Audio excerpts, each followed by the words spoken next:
Welcome to Brave Together Parenting, an empowering and truly helpful podcast for the parents of children with disabilities and all unique needs.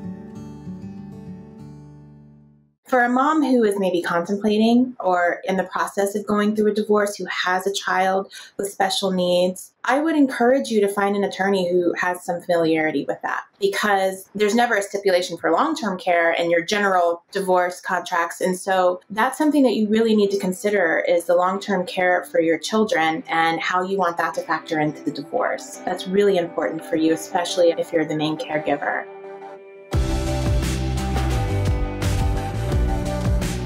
Hello, Brave friends. Welcome to Ask Us Anything. I'm Jessica Pate, your host of Brave Together Parenting Podcast, and I'm joined by two fantastic fellow Brave Mom co-hosts to help answer your questions. Hi, I'm Susanna Peace Lavelle. I'm an author, a certified life coach and soul care coach, and an advocate for the health and wellness of disability families everywhere. Hi, I'm Dr. Zoe, a licensed psychotherapist, writer, speaker, author, and complex shame expert. We are gathered here to share our experiences, share our wisdom, and answer your questions. Have a caregiving question? Find the link in the show notes to leave us your message. May you feel seen and heard and not alone. Ask us anything. Hi, Brave Podcast.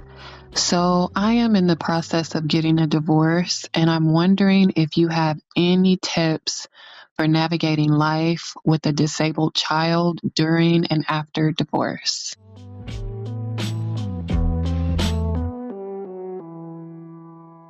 Hi, Dr. Zoe. Hi, Susanna. Welcome back to our next Ask Us Anything episode. And I appreciate that both of you will share so openly on this. I mean, we're always sharing, I think, openly, but this is a topic that specifically you two can address. So thank you for your willingness to just jump into a really hard topic and a very deeply personal topic and share both of your experiences.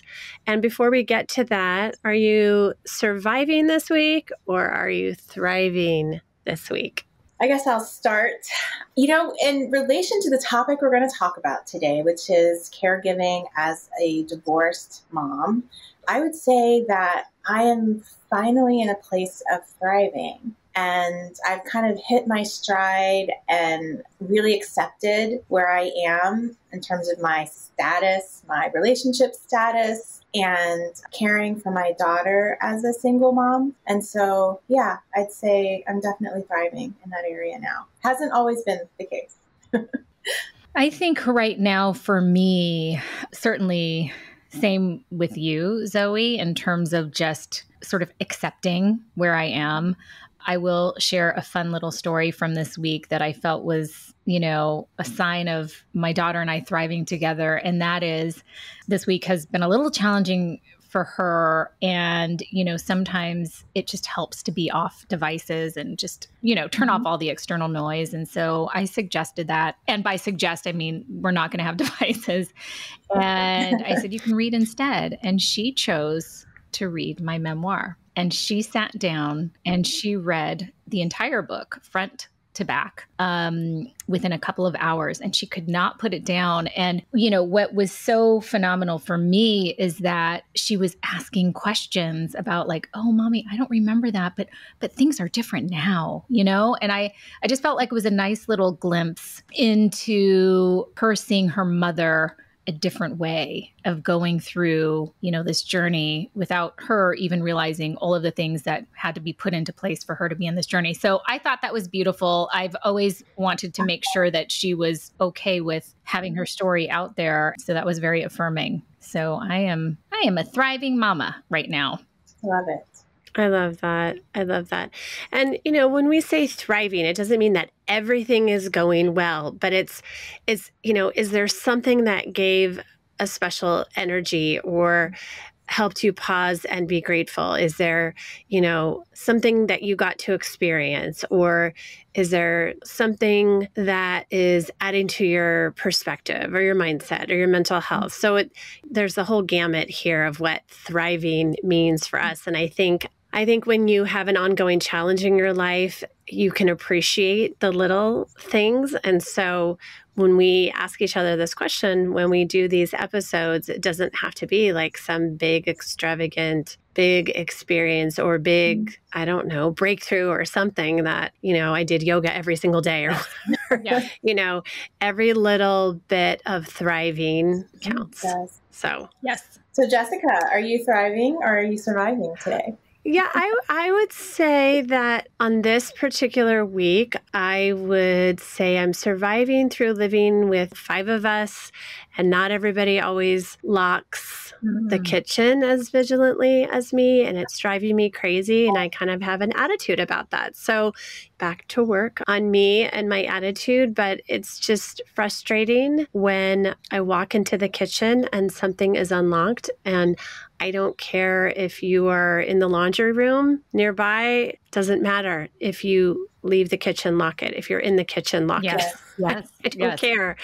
And, I heard this also. I walked into the kitchen and it was already unlocked. Okay. Well, if you walk into the kitchen and you see that it's unlocked, it's not because Ryan suddenly doesn't have Prader-Willi syndrome and now we are this free kitchen. If you walk in and see it, lock it. So, rant over. Oh my goodness. Thank you for that rant, because that is my life. And I'm so glad to hear that I'm not the only one, because when you have a family of all these people and all these working parts, keeping everything locked is hard. It's hard. Yes. Yeah. So thank you for sharing that. I feel you. I see you. I Thank you. and feel you in that for sure. And by the way, it is perfectly understandable why you would have an attitude, because I would too, for sure. Yeah. Not even going to try to hide it. Thank you. I might be holding grudges over here. Nah. Maybe. All right. So again, I thank you, Zoe and Susanna, for being willing to share about your own personal experiences.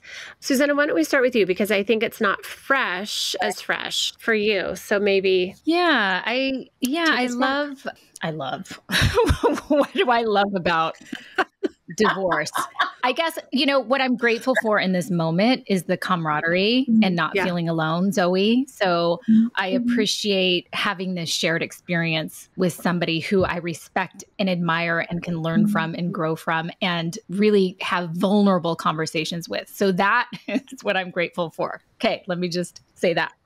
And I think the same is true for both of us, that we didn't set off on this journey expecting it to be ending or continuing on in divorce. That was certainly not my intention or idea. And, my parents have been married for 53 years, and they are very much in love and in companionship together through all of the ups and downs and the thick and thin. And so that was just my patterning that I saw. So I wasn't expecting that this was going to happen. And I held on for such a long time when I knew deep down that it probably was going to be the best idea for all of us. And so, technically I have been divorced, like officially divorced, for about 10 years now, and maybe 8. It took some time for the official paperwork to go through, but, it was a process.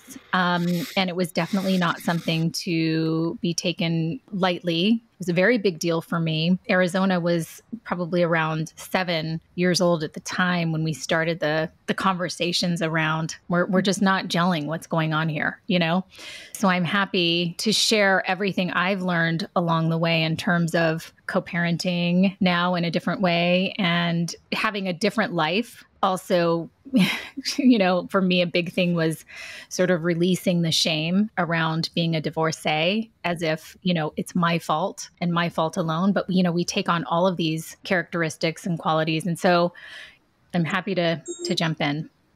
Someone is at the front door. I'm realizing that I think I'm the only person home right now. And so Sully just got home from school and I need to go let her in. Yeah.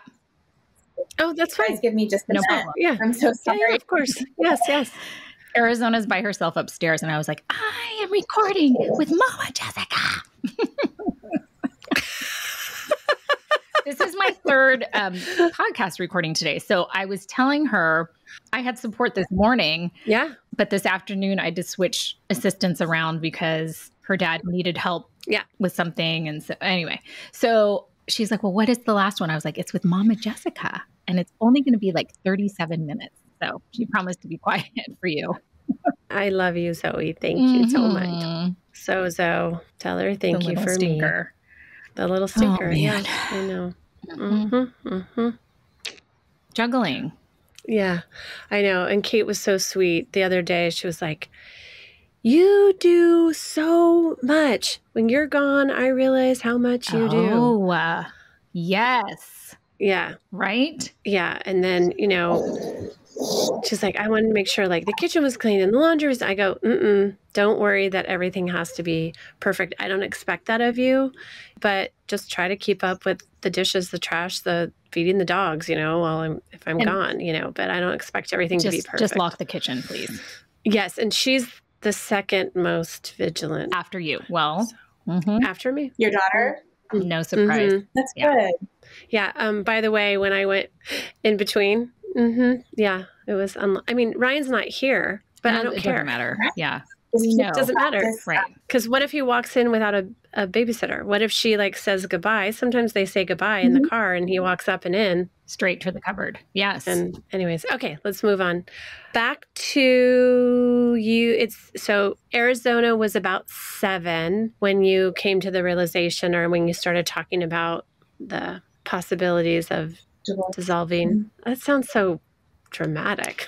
Yeah, I mean, it's just... What's the most sensitive way to say it, Susanna? I don't know if there is a sensitive way. I just look at it very literally, because this was actually how Arizona was able to process it the best in a very literal way. And we had support with therapists along the way to help us with the languaging. But it's the wishy-washy, not knowing, sort of that purgatory, you're in between, not, and of course there was that time too. But once we knew and Brian moved out, it was more of, we were starting with, well, he's traveling more. Oh, and finally a therapist was like, just tell her he has his own apartment, and because up until that point, every night she was like, do I still have a daddy? Does my daddy still love me? Where's my daddy? It was very confusing. And then, that was hard for me too. But as soon as we said, daddy has his own apartment. Oh, good to know. He has a different sleeping place. I mean, that's how she processed it. So yeah. Right. So I was just saying, I'm so thankful for your camaraderie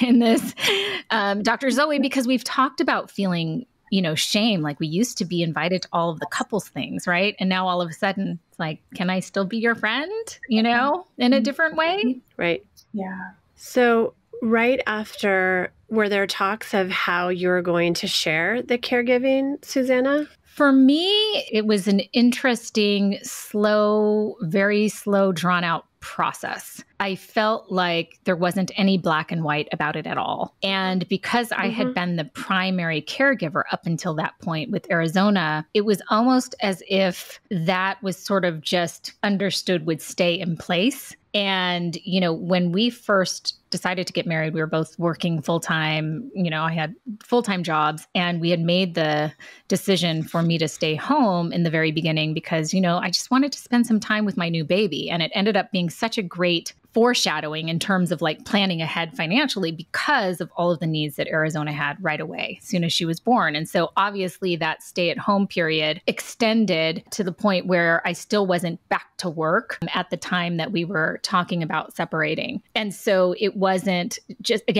sort of like this black and white, okay, well, you're working and I'm working and, everything is equal and the same. So then let's figure out 50-50. And actually too, I really was, even as the primary caregiver, the most hands-on as well. And that's just how it was set up. And so it was different in that it was just assumed that I was going to stay the primary caregiver. But what I also naively understood is that, sort of everything would be taken care of as if I was still being taken care of as sort of an intact, wife and mother, meaning financially, I was thinking, okay, well, I'm always going to be taken care of if this is the decision. And I just had no idea. I had no idea that would not be the case.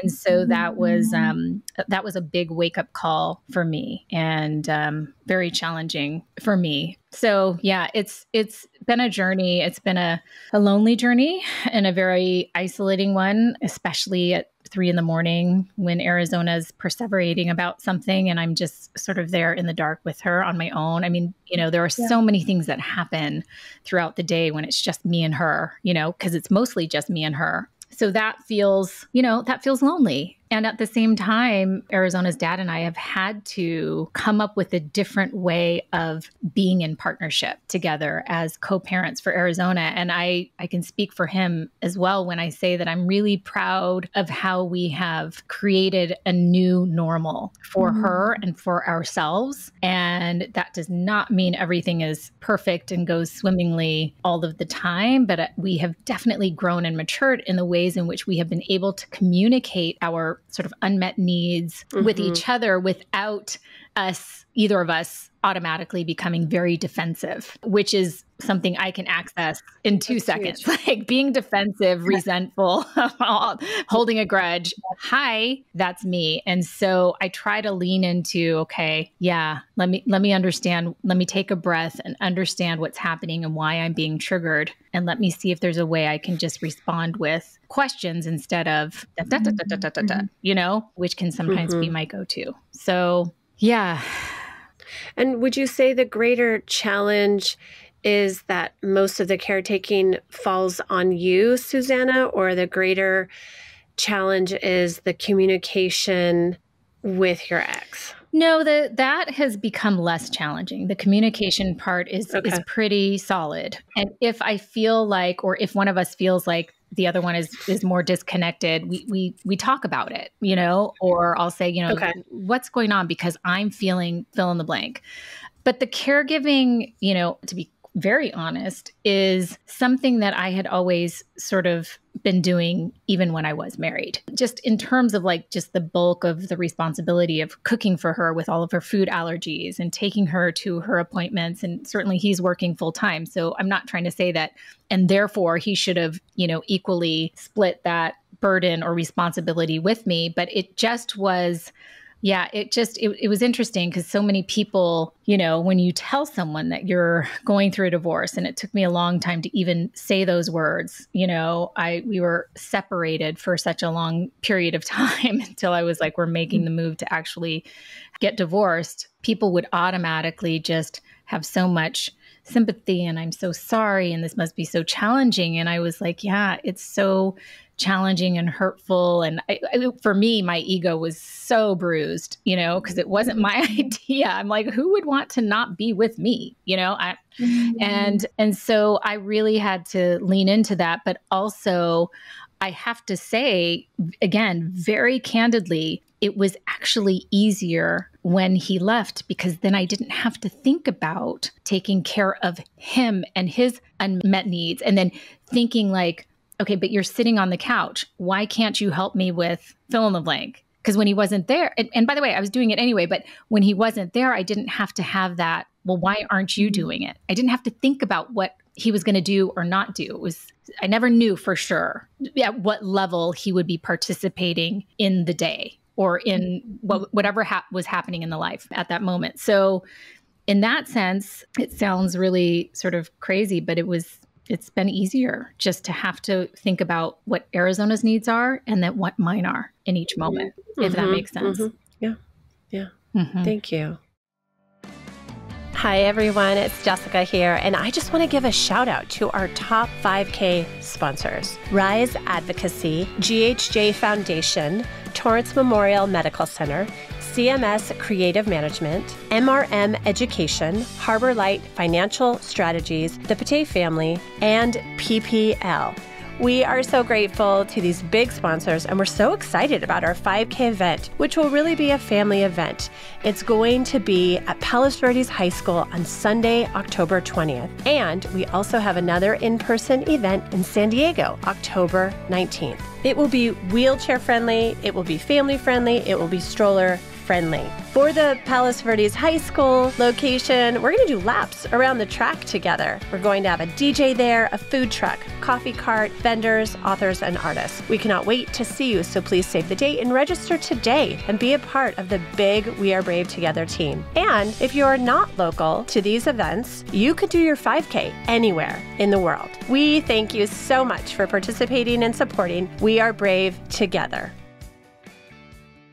Zoe, do you want to share your story, your experience? Yeah. First, thank you for sharing, Susanna. And, you're 10 years out. I'm a couple of years in at this point. And what I hope is helpful for our listeners is that I have a little bit of a different experience. And so I'm very happy to share. My ex-husband and I were married for 29 years. And I got married when I was 19. We were together since I was 18. And so, we had what you call a very long-term marriage. And same with you, though, Susanna. There were years before when I kind of knew that this was coming, and I tried to do everything to keep it from happening. And part of it is wanting to avoid I didn't want to be a single mom. That title was it was just so scary for me. All of whatever the connotations are, understood. And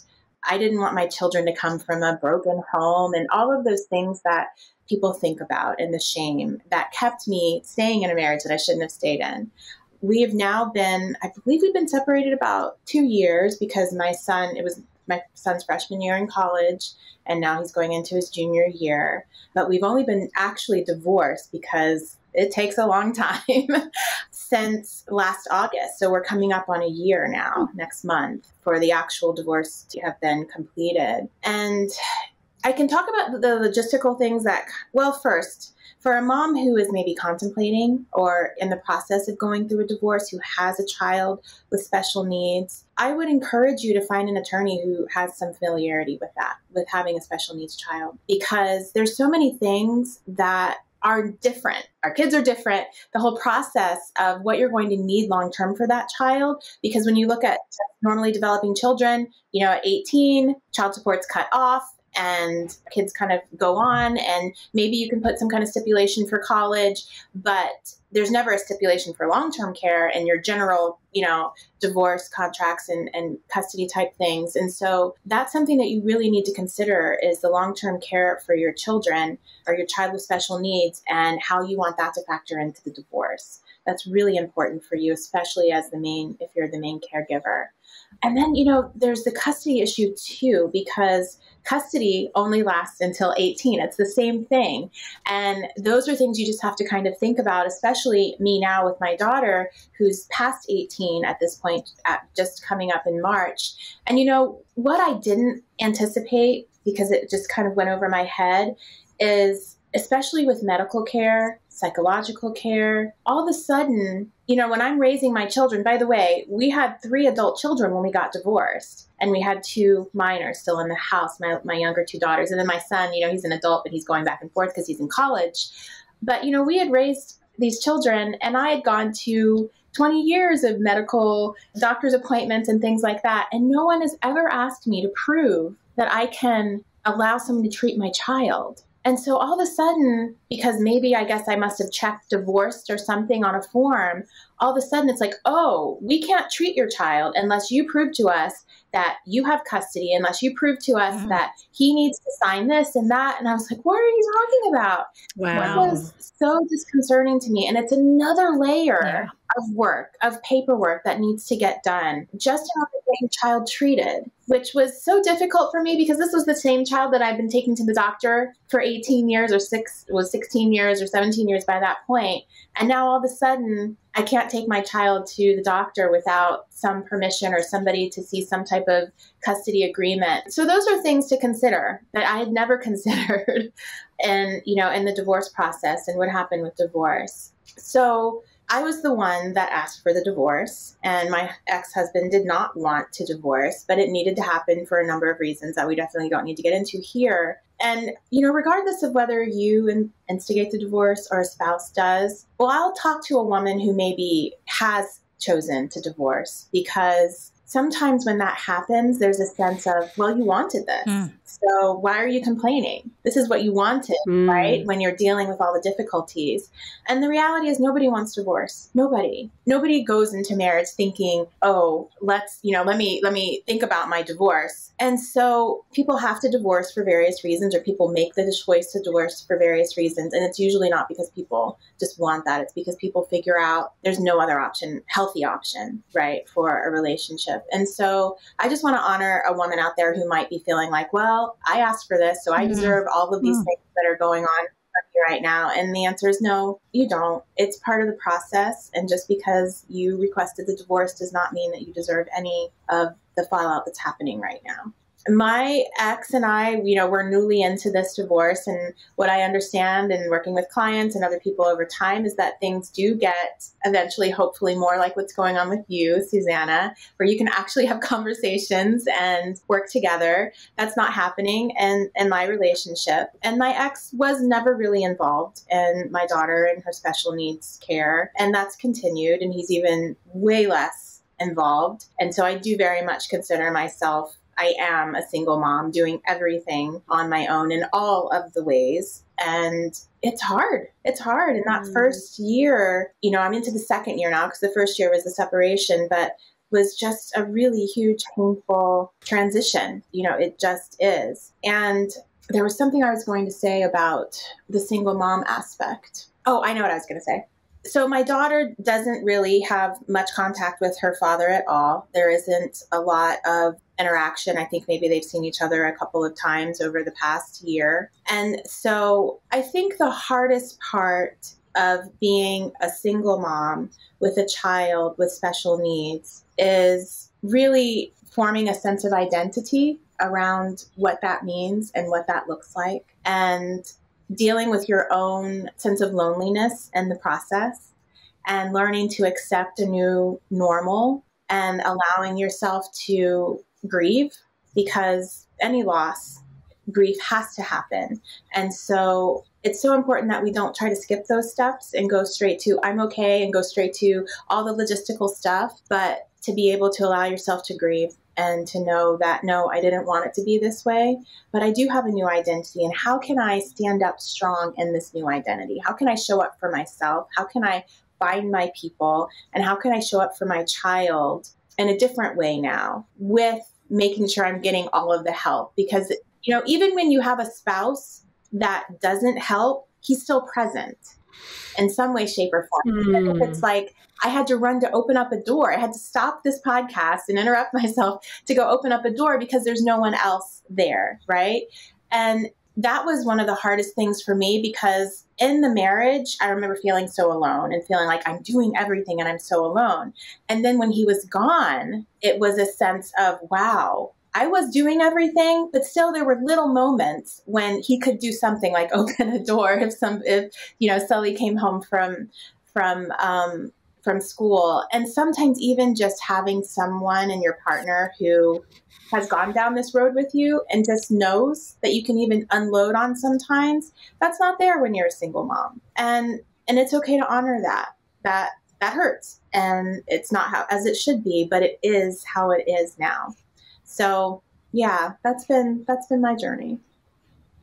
How do you, either one of you, protect yourself from getting bitter and holding a grudge about maybe what your exes are not doing or not participating or not helping, whether it's emotionally or logistically, or, I'll take Zoe every other weekend, or I'll take Sully every other week, kind of a thing. And that's not happening at all. You're doing like 99.9% or 100% of the caretaking. How do you make peace with that? What would you say to any of our listeners? Because it would be hard for me to be radically accepting of that. It would be. There is a saying by, I believe his name is Jerry Dopolsky, and that is regarding forgiveness. And his definition of forgiveness is giving up all hope of a better past. And I think the answer to that is acceptance. And that's what I see as when we talk about forgiveness in that way, because like you said, it would be hard to be radically accepting, but what other option do you have? You can be angry and bitter and resentful, and you can sit in that and you can project it all over, or you can decide that you're going to give up a hope of something different.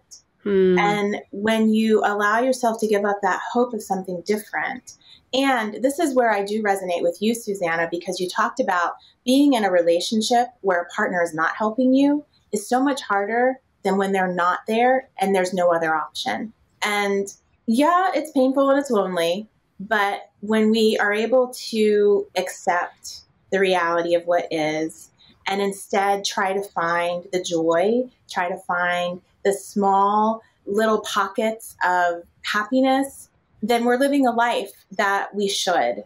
And so as hard as it is to think about forgiveness, as hard as it is to think about not being resentful, it's harder to sit in those places of resentfulness and bitterness. Yeah.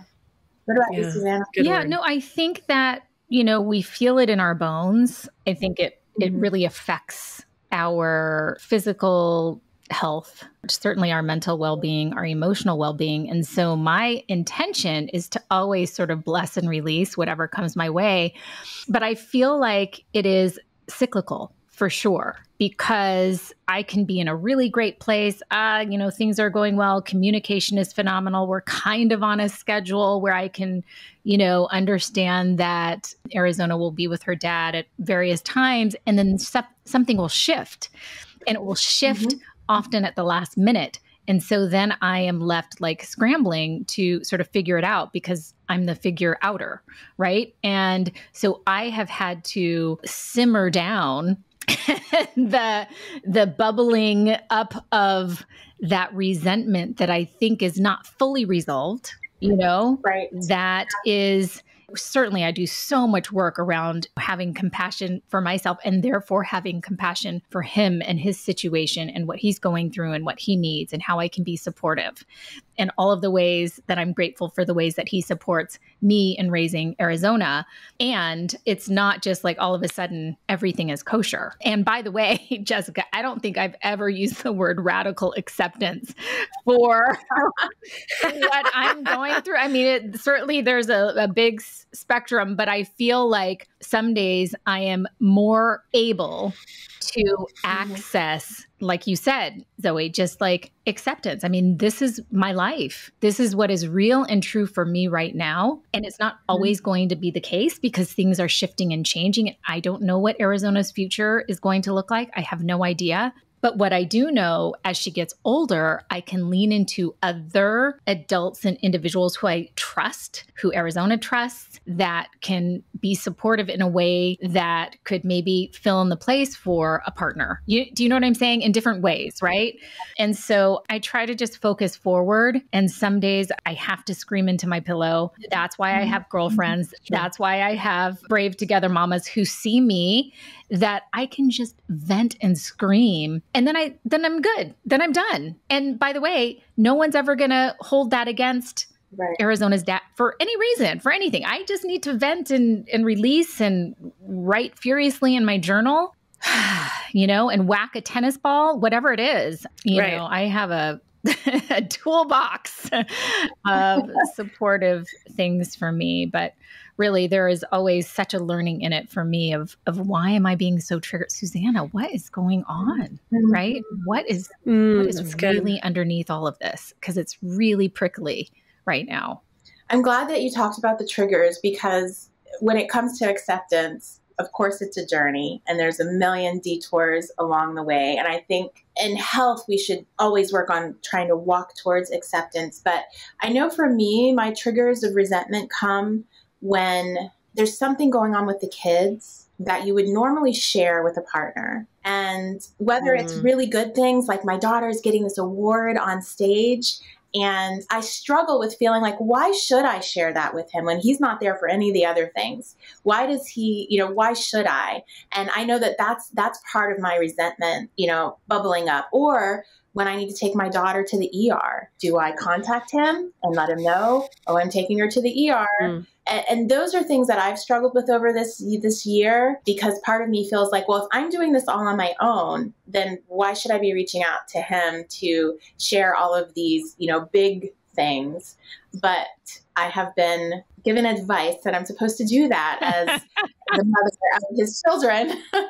And so I do. But for me, that is a big resentment trigger, I think, is going through that process, especially because we do not communicate well. We are not in a place where we can have that level of communication. And usually sending off a text like that is just going to create more trouble for me, if that makes sense. So that is my struggle. And if any woman's out there who's dealing with that, you are not alone. Mm-hmm. Can I just say thank you both so much for sharing so openly and so honestly and just being so transparent about your experiences. I know this is going to benefit somebody who's listening. Somebody needs to hear. Yeah. Is there anything that you wish somebody would have told you when you first started going through the separation or divorce? It's the things that you hear, but you don't really hear. It's kind of like when your children are little and people are like, oh, enjoy this phase. And you're like, yeah, this is great. But then, you get older and you start to say that to younger women, or you want to say that to younger moms. I think it's hard to really hear it until you're in it, but it's about your children, because what's hard when you're in a place of divisiveness with your spouse or partner, their parent, is to really stay grounded in remembering that your kids love both of you. They do need both of you, that they see you both in the best light.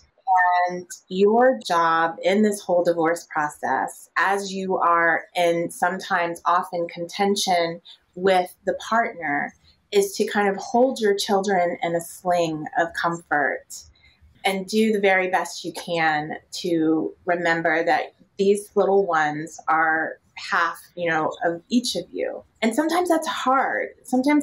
Especially when you're, doing everything and taking care of everything, and the other partner is, getting praised for doing nothing. And there's just sometimes a lot of pain in that. And so for a woman who's going through it, I would just like to remind her too that no good deeds go unpunished, and your children will grow up to see all the things that you are doing and all the sacrifices that you are making. And you don't have to put them out on a megaphone now. You living your life is the only megaphone that's necessary. So, yeah. That's so good, Zoe. That's so good. I wish I had some of that wisdom 8 years ago when I was going through this. But I realized also too, throughout this journey, and certainly not so much early on, but now that I'm, some years out of it, sort of, hindsight looking back, is that we are really, even if we feel like we don't have any control in our life about anything, ultimately we are responsible for our own narrative. So we can tell the story in any which way, shape, or form that we choose to sort of share our story.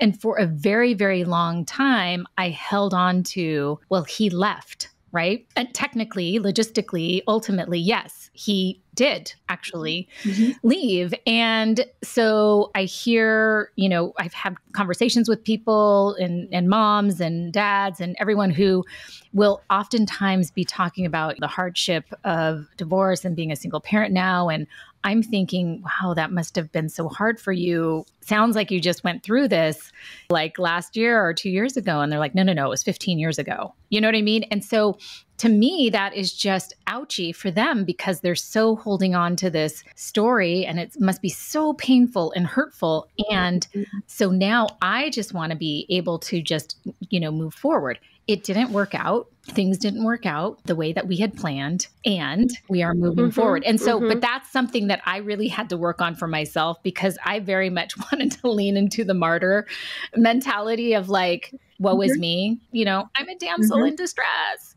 And so, I felt like that was not supportive or helpful for our daughter. And now she sees two adults who are, thriving in a different kind of relationship and partnership than what was originally intended. So I just have to keep saying, what is my story right now? This is my story. And my wish and my intention is to keep moving forward and feeding my soul with the things that are supportive for me. So good. So good. Wow. What a fantastic episode. And we went way, way over. So it was, but there was just so much to talk about. There's so many really good things, important things, and heartful things that you guys shared. So thank you, thank you, thank you. Thank you.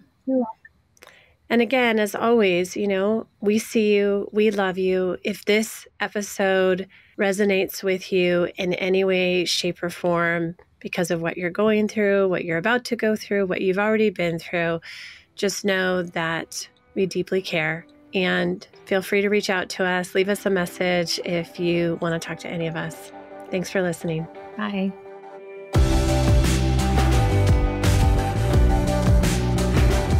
Thanks so much for listening today. Do us a favor and leave us a review and a rating so that this podcast can get into the ears and the hearts of more and more moms. Did you know that Brave Together Parenting Podcast is an extension of our nonprofit organization, We Are Brave Together? We Are Brave Together serves an international community of caregiving moms, offering support groups that are virtual and in-person, educational resources, and low-cost weekend retreats. And we have published our first anthology of caregiving stories entitled Becoming Brave Together, Heroic, Extraordinary Caregiving Stories from Mothers Hidden in Plain Sight. It will encourage and validate every parent caregiver. To join us today, go to wearebravetogether.org. Our support and sisterhood awaits you. Brave Together Parenting Podcast is for entertainment and education purposes only. It's not a substitute for professional care and should not be relied on for medical or mental health advice. The use of any content on our podcast, links, show notes, or on our website is to be done at your own personal risk. Please seek out a professional to assess your own medical or mental health concerns, because we are all beautifully complex and the content of this podcast is for a broad audience.